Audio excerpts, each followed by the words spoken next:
Magandang hapon po. Naudot po ang maraming flights sa buong mundo dahil sa abiso ng Airbus na i-ground o wag paliparin ang kanilang 6,000 A320 jets. Kailangan po kasi nila mag-update ng software para hindi maapektuhan ng matinding radiation ng araw. Libu-libong pasahero apektado sa mga kanseladong flight, gaya rito sa Pilipinas. At mula sa NAIA Terminal 3 nakatutok live, si Nico Wahe. Nico, ano ang sitwasyon dyan? Pia, Ivan, marami pa sa ating mga kababayan ang apektado nitong technical issue sa mga eroplano na kailangan ng software update. Nasa 14,000 na mga pasahero sa buong bansa ang apektado dyan. Itong mga eroplano, ito yung mga Airbus A320 at Airbus A321.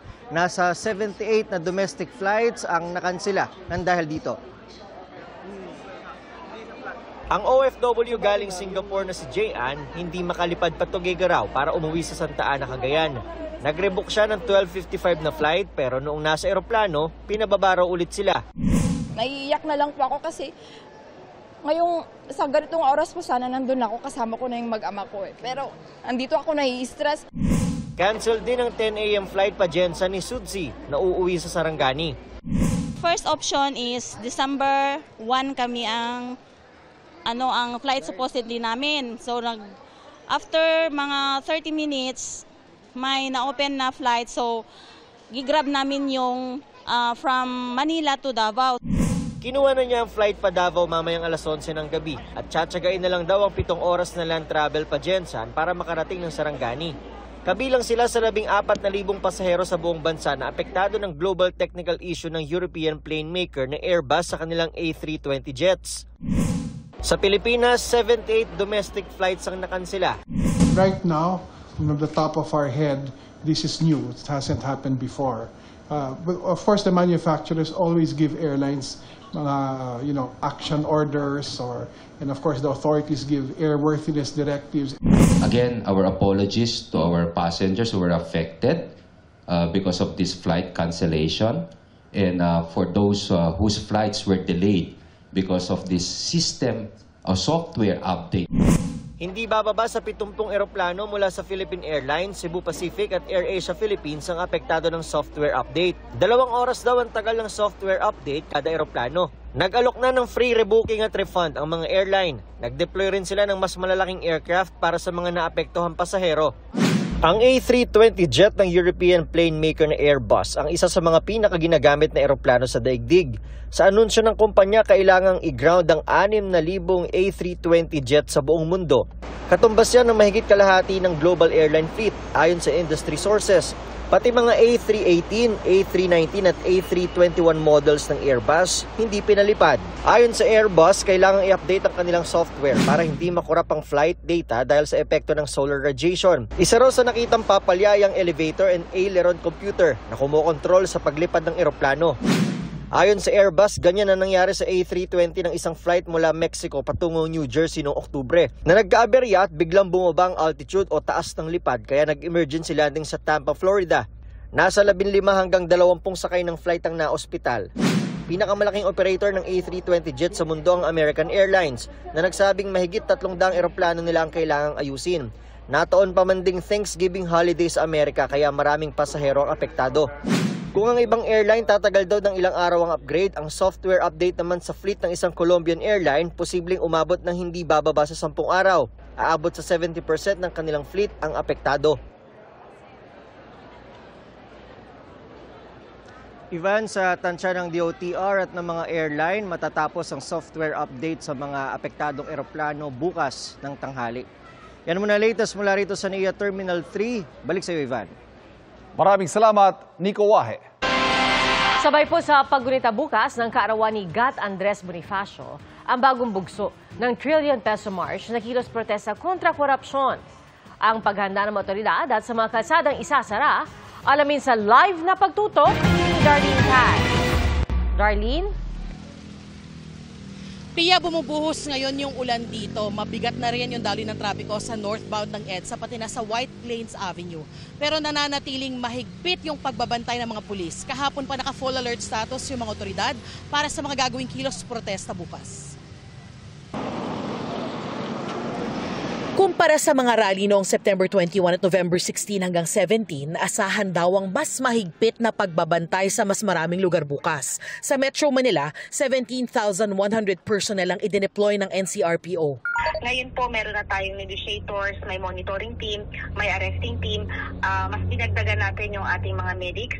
Meron tayong koordinasyon sa mas maraming ahensya.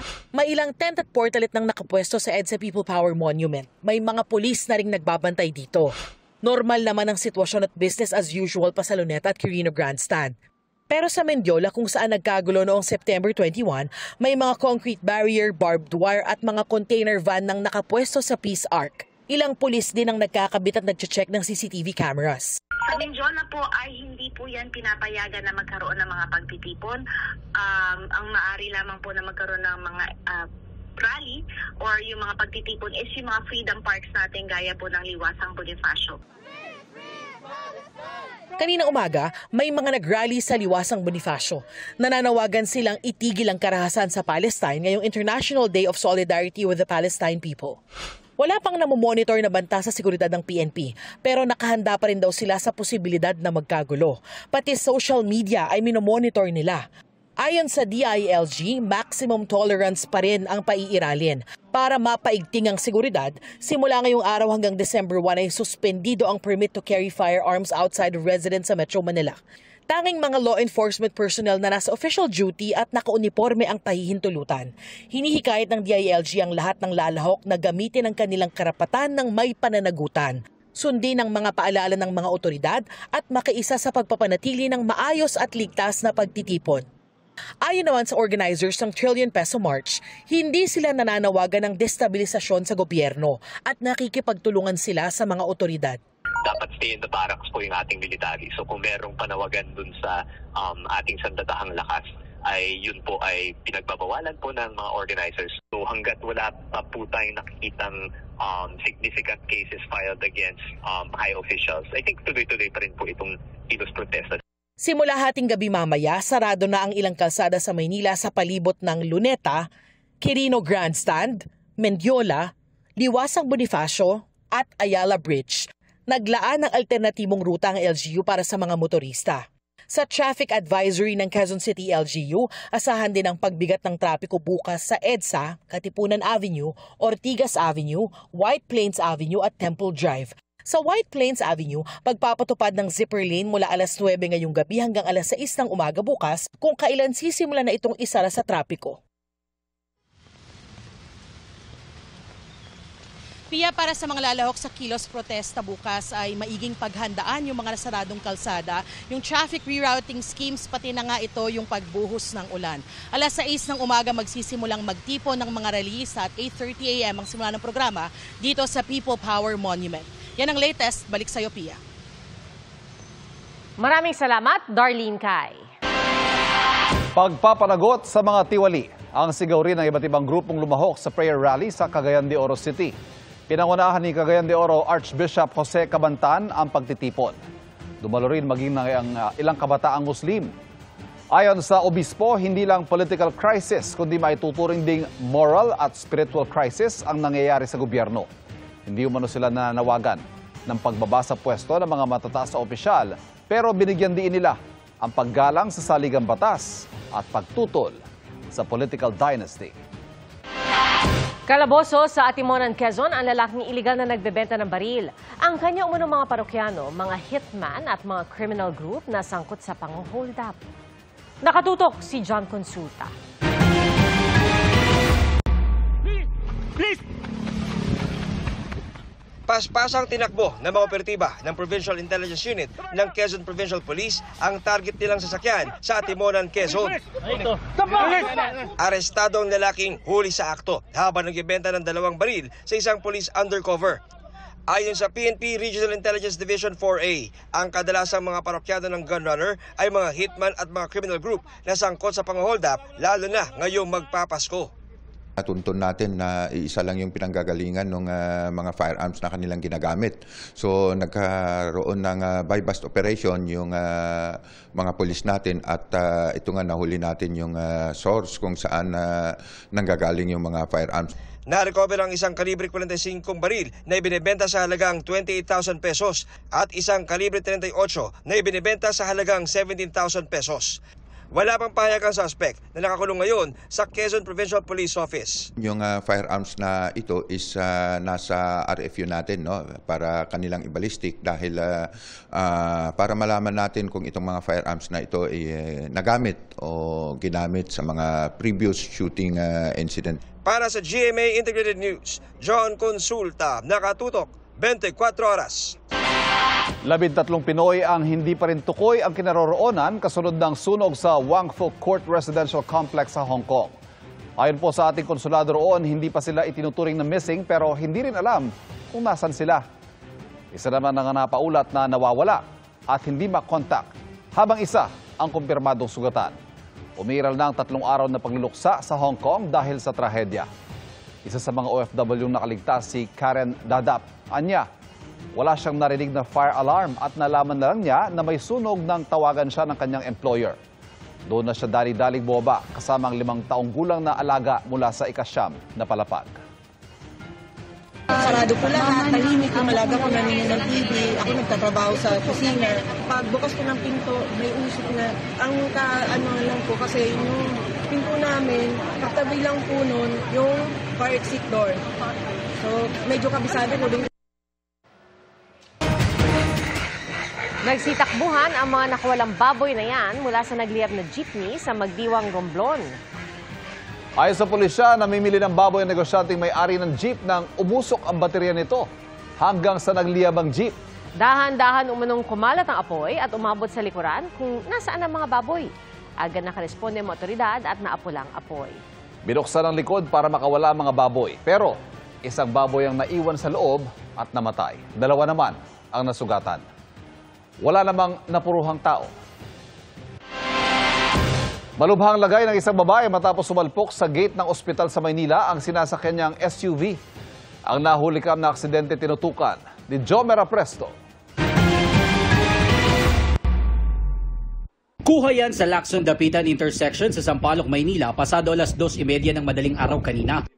Kita sa video ang humaharurot na SUV. Sa isa pang anggulo ng CCTV, may kita ang SUV na biglang sumalpok sa gate ng isang ospital. Agad na naglapitan ng mga tao. Wasak ang harapang bahagi ng SUV at pumutok din ang airbag nito. Sa kuhang ito, may kitang isang delivery rider na buhat-buhat na ang isa sa mga babaeng sakay ng SUV. Dali-dali niya raw isinugod sa ospital ang biktima dahil natataranta pa ang mga kasama nito. Kinuha ko siya, wala nang dalawang isip. Tinakbo ko na siya dun. Wala silang pakialam kasi sa sobrang taranta po. Yun na po. Nakausap pa raw niya noong una ang biktima bago nawalan ng malay sa ospital. Sabi ng barangay, malubha ang lagay ng babaeng biktima habang malayo naman na sa panganib ang 4 pang sakay ng SUV kabilang ang driver. Malubha pong nasaktan at ito po yung walang malay. Malalada po ang tamo. Mabuti na lang din at walang tao na naglalakad noon sa bangketa na posibleng nadamay din sa aksidente. Sa kwento raw sa barangay ng driver ng SUV, may tao na nakaharang sa intersection pero nung amin pong nireview sa aming CCTV, siya po ay wala pong kasabay. Na sobrang po siya sa pagliko. Ayun po dun sa driver, medyo wala po siya sa tamang urirat kasi po medyo nakainom nga po. Nagtabigla rin po siya sa aksidente. Dinala sa Traffic Enforcement Unit ng Manila Police District ang driver ng SUV para maimbestigahan. Para sa GMA Integrated News, Jomer Apresto nakatutok 24 oras. Matapos ibasura ng ICC Appeals Chamber ang hiling na interim release ni dating Pangulong Rodrigo Duterte, susunod na aabangan ang desisyon kung fit to stand trial o wala sa tamang kalagayan ba para sumailalim sa paglilitis ang dating Pangulo. Nakatutok si Jonathan Andal. The appeals chambers unanimously confirms the impugned decision. Kahit hindi na pwedeng iapela ang pagbasura ng International Criminal Court Appeals Chamber sa hiling na interim release o pansamantalang paglaya ni dating Pangulong Rodrigo Duterte, sabi ni ICC Assistant to Counsel Attorney Cristina Conti, pwede pang maghain ng isa pang bagong petisyon for interim release ang kampo ni Duterte. Kada 4 na buwan daw kasi nire-review ng ICC ang mga kondisyon ng detention at medical condition ng nakakulong. Ang inaabangan ngayon ni Conti ang confirmation of charges hearing ni Duterte na naudlot noong Setyembre.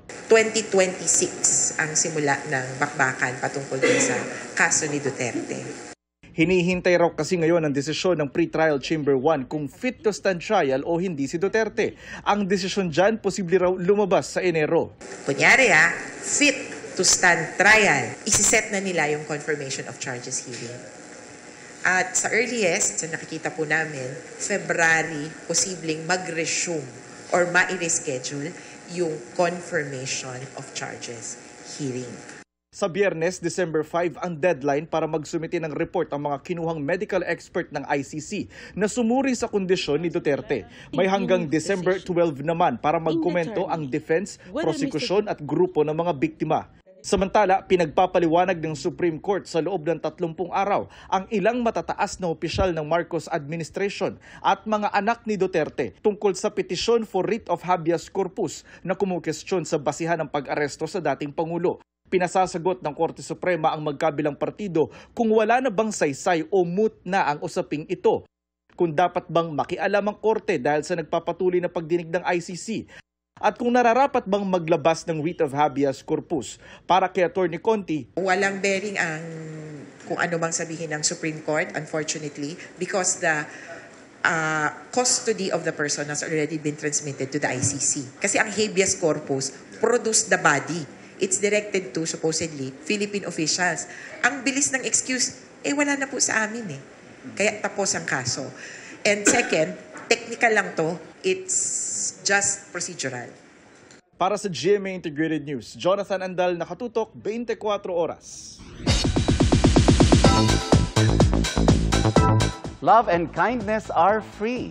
Yan ang paniniwala ng ilang Sparkle stars na naging bahagi ng advocacy campaign ng Sparkle GMA Artist Center na Click Kindness. Makichika tayo kay Athena Imperial. Positive ang paglulunsad ng Sparkle GMA Artist Center sa bago nitong advocacy campaign. Ito ang Click Kindness campaign na layong palaganapin ng positivity at compassion online. Patunay ang Sparkle artists na nakakahugot sila ng inspirasyon mula sa encouraging online posts, comments, and messages. I still receive messages from people, especially from women, who they think and see me as their strength. And they see my bravery, and I really appreciate that. Nalilift off yung mood ko, nakakalimutan ko na pagod pala ako sa work. So it's even sa word na yun na nakalaking impact na. Pero hindi lang ito para sa mga artista, kaya ikinakampanya nilang maging ganito sa lahat ng tao. Pwede naman nilang makatulong ang mga pagpuna kung constructive. Kaya dapat matutong kumilatis sa kung ano ang mga pakikinggan. Pagkatingin mo na medyo foul at masakit yung sinasabi, parang magandang wag na lang natin pansinin. Pagbibigay diin pa ng kapuso artists, maging sensitibo sa mga sinasabi at pinopost online dahil hindi natin alam ang pinagdaraanan ng bawat isa. Love and kindness is free. We can easily give it and receive it. So I hope magawa po natin yun araw-araw. We encourage people to be positive, to stay positive, and bring out the best in each other when it comes to the postings on social media. It's very much healthy, makaka-create pa tayo ng mas magandang community with this, and we can use our platforms for the benefit of the common good. Athena Imperial updated sa Showbiz Happenings.